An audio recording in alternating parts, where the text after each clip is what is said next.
from Scotland, Typhoon 2.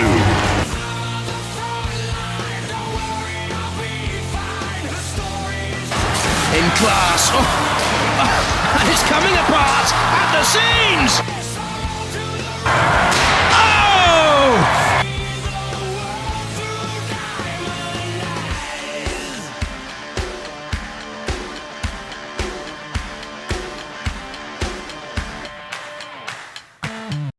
This is Typhoon 2!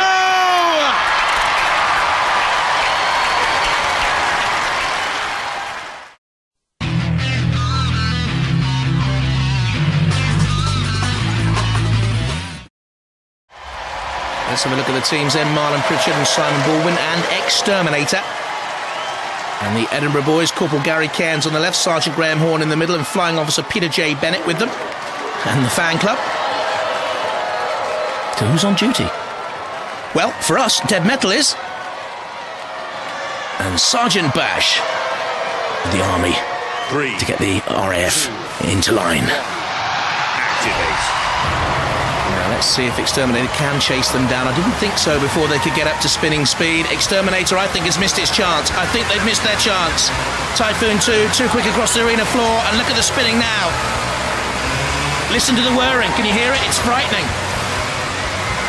It's like the noise that the doodlebug bombs used to make in the war.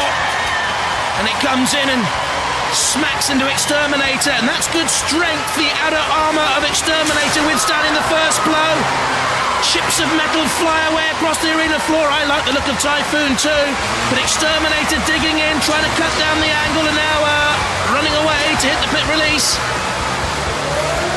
What's happened to the disc? Exterminator's disc is not working. One of the Typhoon 2 attacks must have crunched the electronics. The disc isn't working. I think actually the drive chain has come away. Exterminator now impotent. Typhoon senses they can come in for the kill. Exterminator in trouble. Oh, buckled, look at that. And ripped.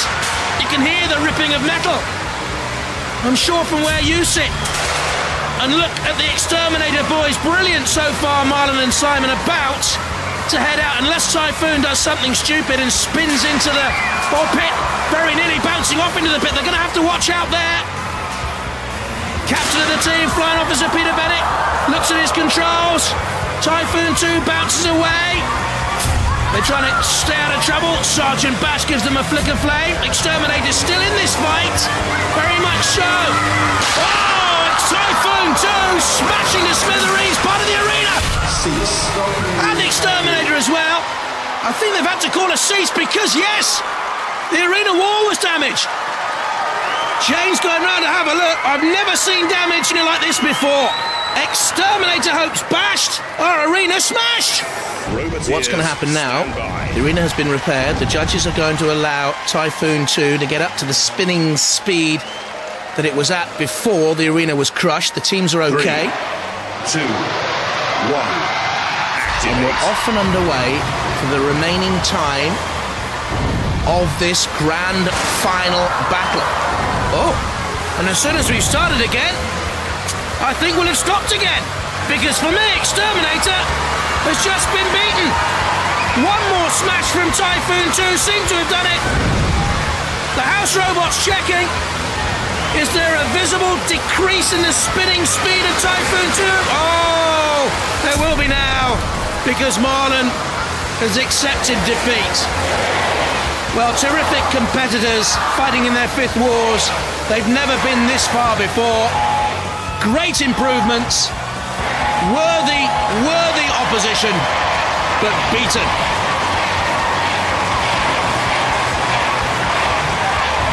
And now, of course, oh, that's nice, down in the pit. Save it any more severe damage. It's had enough, hasn't it? If not the championship decider itself. That place goes to Typhoon. Roboteers, stand by. In the arena for the house robots. Matilda once more. Oh, that's a horrible angle. And Shunt, who always gets his angles right. 3, 2, 1. Activate. Fancy blaming Shunt for a defeat in Robot Wars. After all, that's what they're there for. Typhoon 2 now spinning away. Straight away you can see the spinner up to full tilt, as it were. The Hammerhead comes looking for robot blood. Turns away again. On the sides of Typhoon 2, you can't really see them. Well, just a blur. The 4 rotating claw-shaped hammer cutters.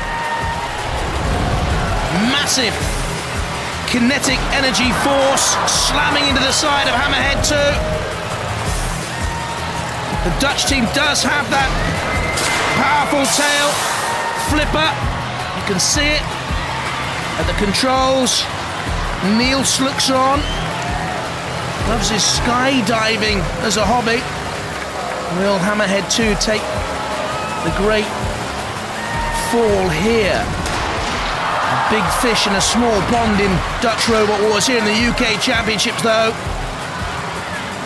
there is an ocean apart in class. And it's coming apart at the seams! Hammerhead 2! Oh! How about that for an attack by Typhoon 2? We've talked about the danger created by spinners. This machine is a spinner in itself. And that was the moment where the metal splinters started to fly, then the side panels, and the electrics went. Look at that. Stunned into a submissive salute to Typhoon 2. Niels de Carpentier's machine is in smithereens. Seconds to go. That's not a bad challenge, I'll tell you what. The Dutch machines are getting stronger and stronger in Robot Wars.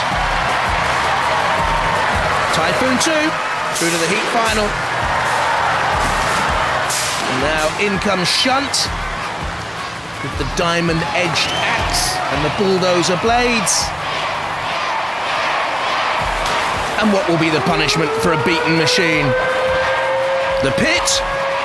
Well, that really is the safest option for a beaten machine. The floor flipper, of course. We have the drop zone, don't forget. This is the floor flipper, though. How far will a Hammerhead shark fly? That far. More bits and pieces came. Oh no, not Matilda's tail. Let's see how it flies first. At what, 6-7 meters? And then in comes Matilda with the spinning flywheel tail. Oh, and now the drop zone as well! How cruel! How merciless! How delicious! How joyous for us all!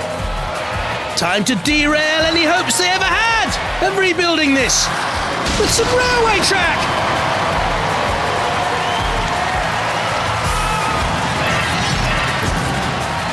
Arriving on platform 18. The late, very late, Hammerhead 2. A little nudge from Matilda, all that is now necessary to send it back to the land of dikes and windmills. Hammerhead 2 from Delft. Utter carnage in the war zone, total devastation. Typhoon, they go storming through! There's Shunt in the arena for the house robots. Top of Shunt anyway, left dot in the middle. And Sir Killalot waiting to get into the action. Eyes repaired, thank you. 3, 2, 1, activate. Iron ore is turning away, and that has allowed Typhoon 2 to get up to its full spinning. Goodness me, look at that! Earlier on it wasn't spinning as fiercely as this. Typhoon 2 is really getting up ahead of steam here. Oh! Iron ore bashed away, crashed away, still moving. Electronics still activated. 2 800-watt motors on board Iron ore. Typhoon 2 slams and spins away. It's moving in a blur.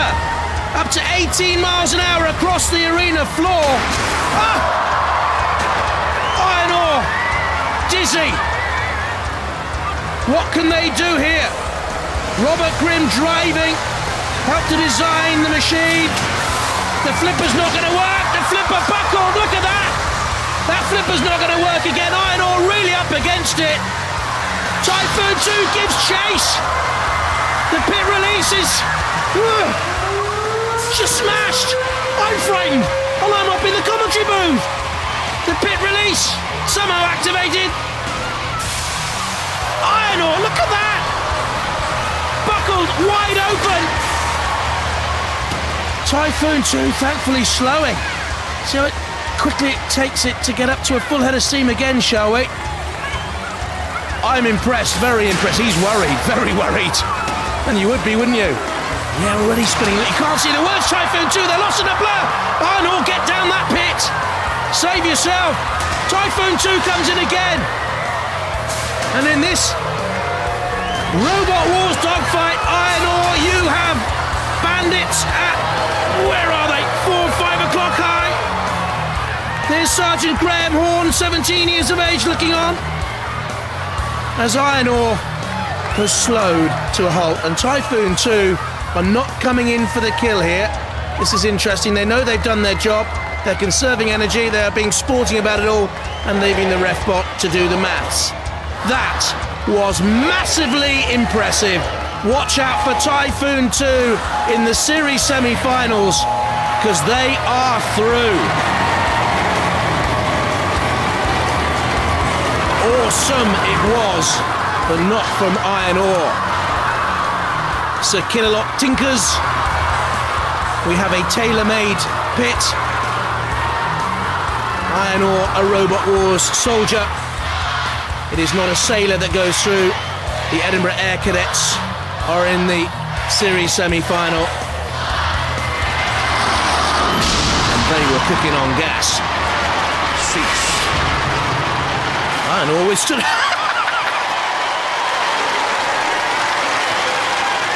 Typhoon 2 prefers a microwave, obviously. Down came the cooker. Well, it's taken over the mantle of Hypnodisc. Typhoon spinning to the series semi-final.